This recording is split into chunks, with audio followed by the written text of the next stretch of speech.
I'm Emma Wheeler, 32, standing in my parents' San Diego kitchen, gripping my sister's wedding invitation. Tomorrow's her big day, and I'm bursting with excitement, dress picked, speech, polished. Mom, I'm so excited for the wedding tomorrow, I say, voice bright. She stiffens, her spoon clattering against her mug. Emma, she says, eyes darting away. It was last week. My chest tightens, breath catching. The invitation falls, smacking the counter. I snatch it up. Tomorrow's date stares back. What do you mean? I demand, voice shaking. She mumbles. We sent the wrong date. It's done. My pulse roars. My family, Mom, Dad, my sister lied to exclude me. I think of the thousands I've poured into their lives. My sister's debts. Their vacations while they pushed me aside. My jaw clenches, anger surging. I won't cry. I won't beg. Something hardens in me. They think they can use me and toss me out. They're about to learn I'm not that easy to erase. Ever felt stabbed in the back by family? Share your story in the comments below. Later that night, I sat in my gas lamp quarter condo, staring at the invitation. Its elegant script mocked me, each swirl a reminder of my family's betrayal. How could they? Mom, Dad, my sister, plan this?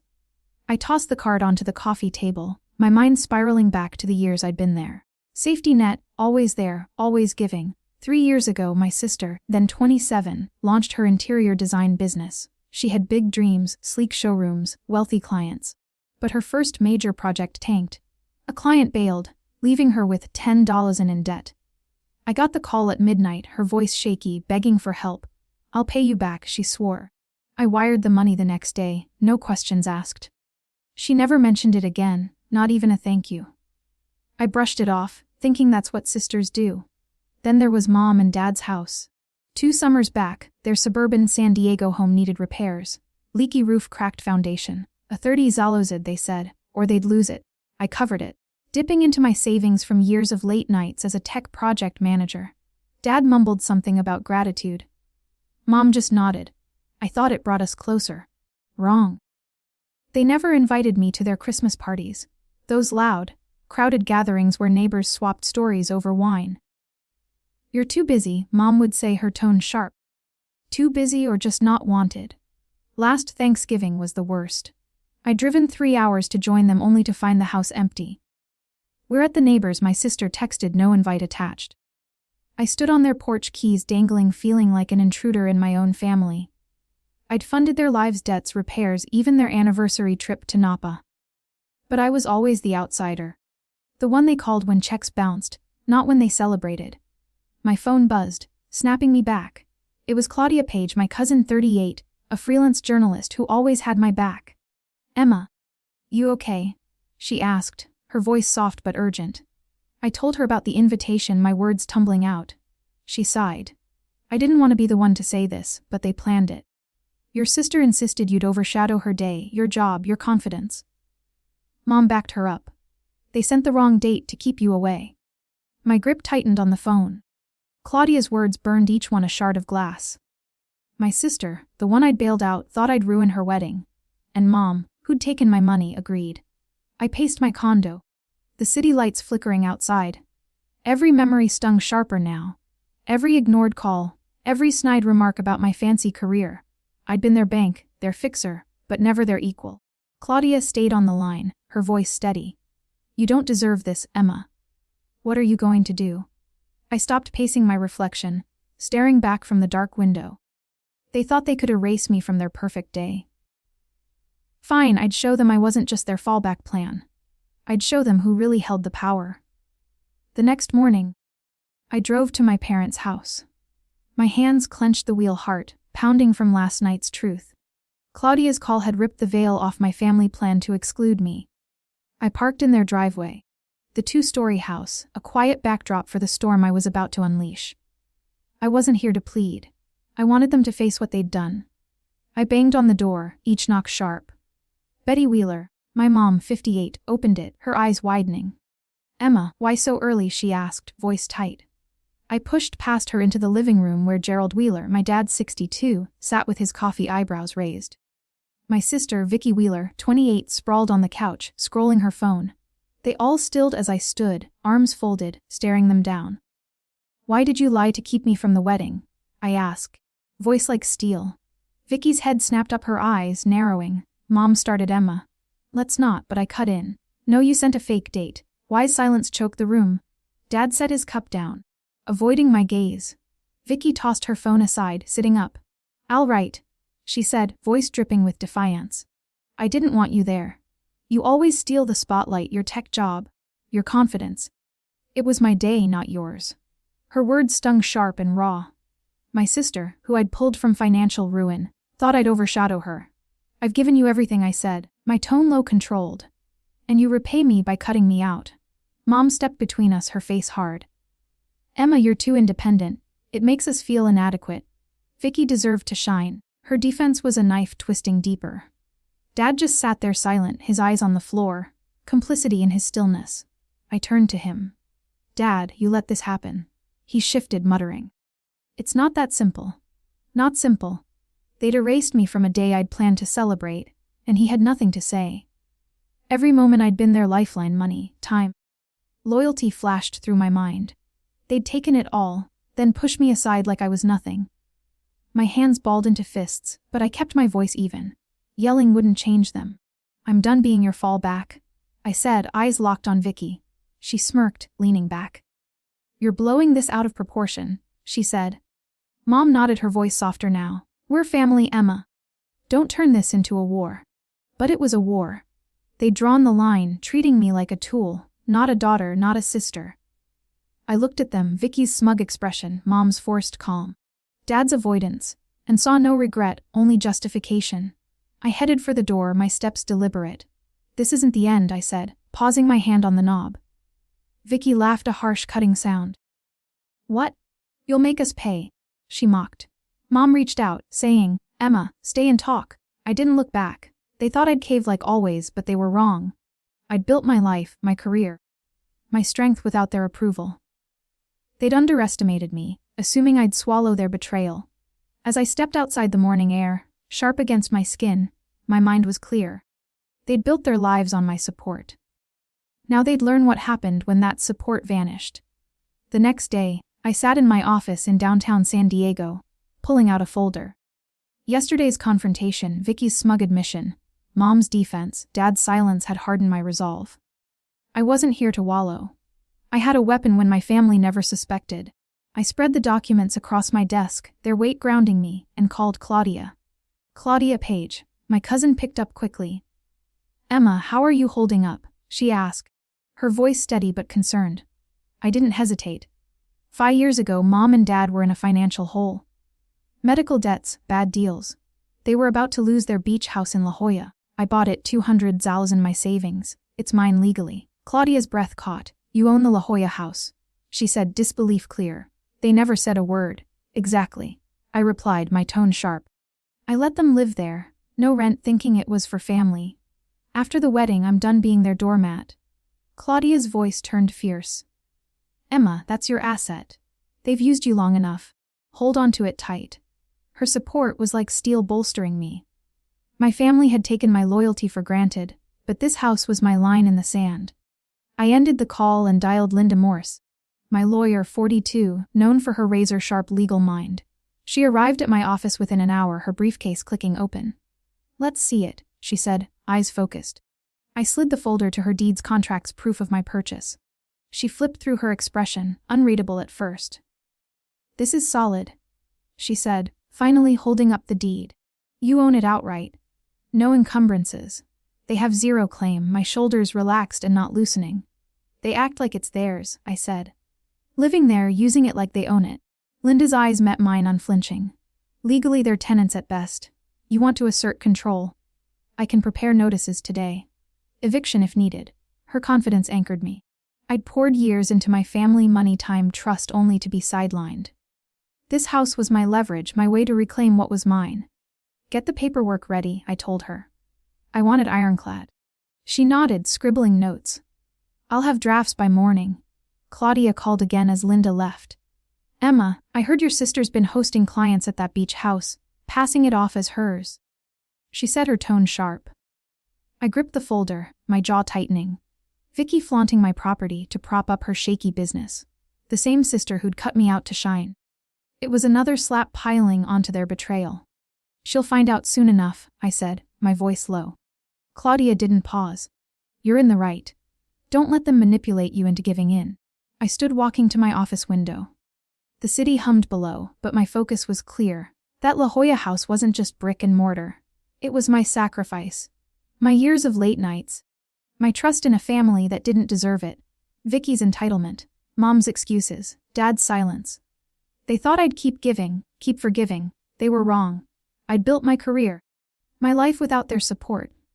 These documents were my power, and I was ready to wield it. They'd pushed me out, but I'd make sure they knew I wasn't erased. A week later, I was in Robert Klein's office signing a stack of papers. My family's betrayal had left scars, but I was done being their lifeline. Today, I was severing every financial tie they'd exploited. Linda Morse, my lawyer, stood nearby, her calm presence, steadying me as I took back control. Robert Klein, my financial advisor, bidate, pushed a folder toward me. These close the joint account you opened with your parents years ago. He said, his voice matter of fact. The 15,000 loan your sister took out. It's now in Betty and Gerald Wheeler's names. They're on the hook. Not you. I signed each page, my pen steady. That account meant to help Mom and Dad through lean years had become their tool to drain me. No longer. My phone lit up with a text from my sister Vicky. Emma, I'm sorry. Can we talk? I stared at the screen, her words ringing false. She'd skimmed to exclude me. Laughed in my face when I called her out. I ignored the message, focusing on the papers. Linda noticed, her eyes sharp. You don't owe her a response, she said. Stay focused on protecting yourself. I nodded, her words grounding me. Vicky's apology was too late, too empty. Robert turned to another document. This locks your family out of your accounts and investments, he said. Your savings, your assets, they're untouchable now. His assurance was a wall between me and their greed. For years, I'd paid their bills, covered their mistakes, even handled taxes for the beach house they rented out for profit. They'd pocketed the rental income while I footed the maintenance costs, assuming I'd never push back. Today that ended, Linda added, her tone clipped. The loan transfer is airtight. If they miss payments, it's their problem. I pictured Vicky's smug grin. Mom's excuses, Dad's silence. They'd treated my support like they're right, renting out my property, while leaning on me to keep it running. They'll have to figure it out, I said, my voice firm. Robert stacked the signed forms. You're completely independent now, Emma. They have no access. Another text from Vicky buzzed in. Please, I didn't mean to hurt you. Let's fix this. My fingers twitched, but I didn't reply. Her words were a ploy, not remorse. She was scrambling because I'd stopped playing her game. I flipped my phone over, letting Robert's voice pull me back. Your financial profile is secure, he said. No shared liabilities remain. A weight I'd carried for years being their fallback, their bank began to lift.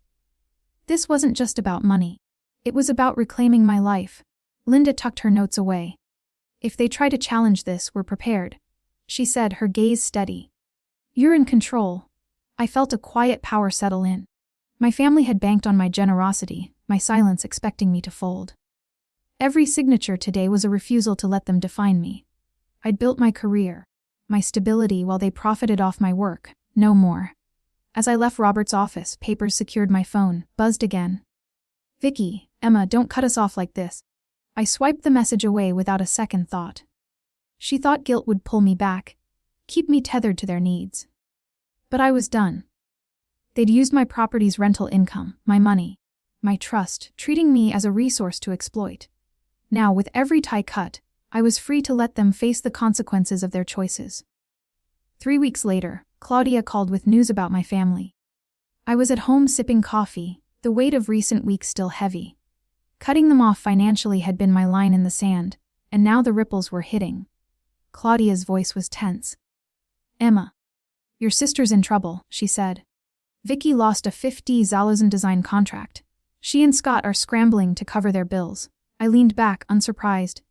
Vicky's business had always been shaky, propped up by my support until I pulled the plug. They're feeling the pressure, Claudia added. Scott's been asking around, trying to find new clients, but it's not looking good. I set my mug down, a grim satisfaction settling in. They'd relied on me for too long. My phone rang that afternoon, Scott Harper, Vicky's husband, 30. Emma, I owe you an apology. He said, his voice low. I had no idea Vicky planned to keep you from the wedding. I thought you just couldn't make it. His sincerity caught me off guard, but it didn't soften me. Scott. You're married to her. I said, my tone even. You didn't notice her lies. He paused, then said, I should have questioned it. I'm sorry. I didn't respond, letting the silence speak. His regret was real, but it changed nothing. They'd all benefited from my exclusion. Later, an email from Mom Betty Wheeler popped up. Subject, please, Emma. I stared at the screen, her name. A reminder of her excuses during our confrontation. I deleted it without opening it, my resolve firm. She'd defended Vicky, dismissed my pain.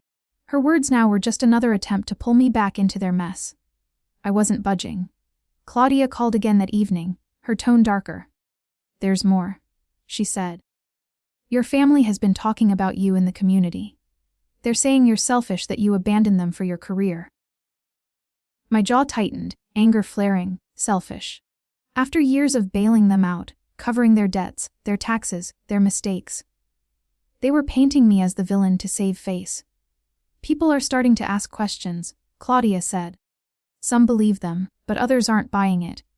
It's stirring up noise. I gripped my phone, the sting of their betrayal cutting deeper. They couldn't control me anymore. So they were trying to ruin my name. I stood pacing my living room. The rumors hurt, but they also clarified things. My family wasn't just ungrateful, they were desperate to shift blame.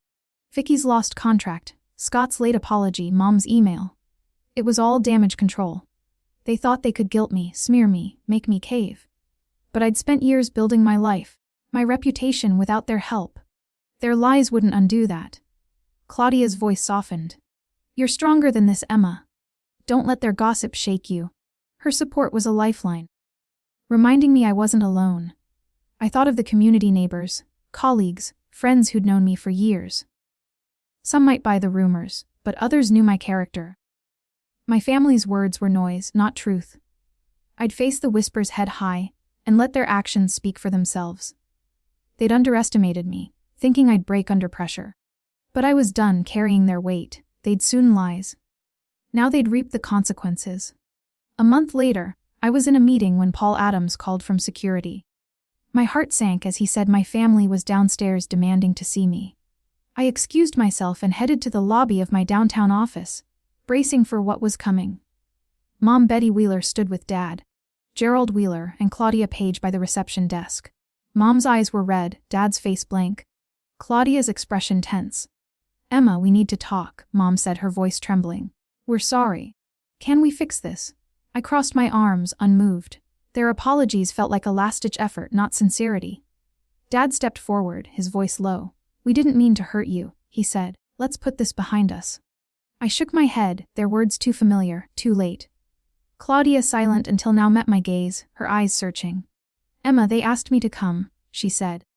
I thought maybe you'd listen. I trusted Claudia, but I wasn't here to bend.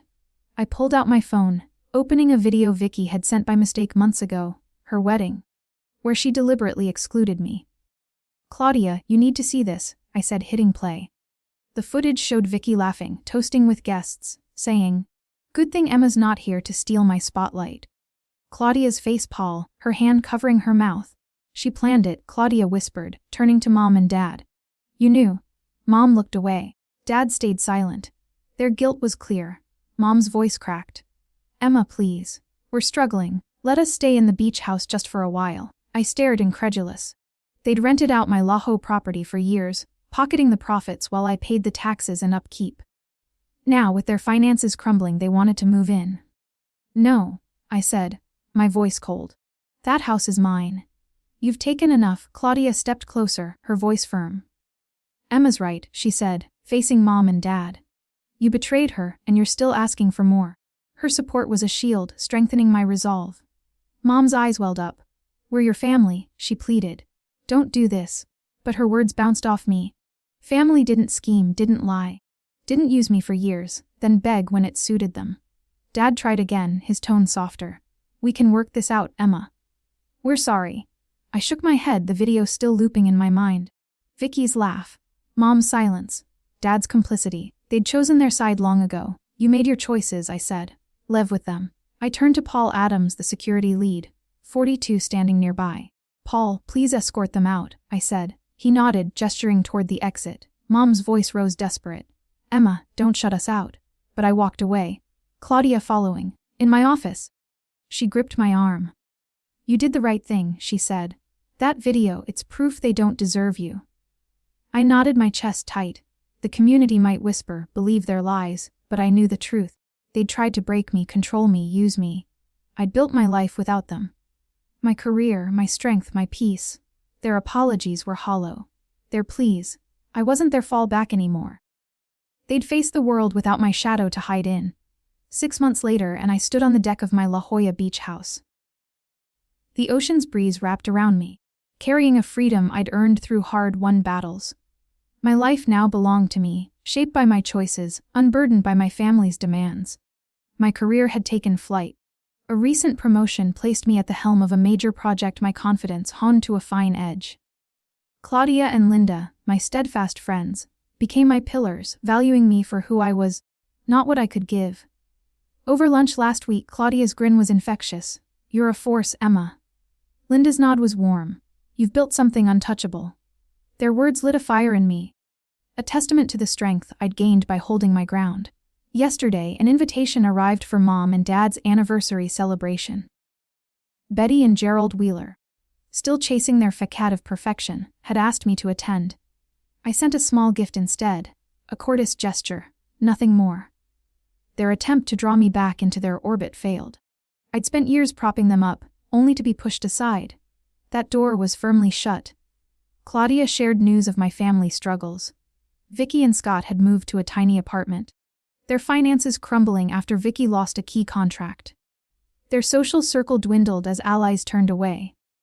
Mom and Dad faced their own reckoning, their reputation stained by their own deceit. They'd profited from renting out my beach house, leaned on me for years, then spread lies when I walked away. Now they stood alone in the consequences. I leaned on the railing, gazing at the waves. Their actions had repercussions, and I was no longer their fallback. Vicky's schemes, Mom's manipulations, Dad's silence. They tried to box me in to diminish me. But I'd discovered my value. I'd poured my heart into a family that didn't cherish it, a mistake I'd never repeat. My home, my career, my life. They were mine, forged through years of determination. As the horizon stretched before me, a quiet peace settled in. The sting of their betrayal lingered, but it no longer held me captive. Claudia's laughter from our last call rang in my ears. Linda's steady counsel anchoring me. I was surrounded by those who uplifted me, not dragged me down. My family's selfishness cost them their community, their stability. I chose myself, and it brought me freedom. This journey taught me a truth. Your worth isn't what others take, it's what you create. I let my family define me for too long, but no more. Their betrayal revealed their true selves and unlocked my potential. To those listening, hear this. Don't let anyone dim your light to fuel their own. Stand firm. Own your value and let those who wrong you face their reckoning. I did, and it changed everything. Thank you for hearing my story. Please share your thoughts below and consider subscribing to this channel for more stories of strength and renewal.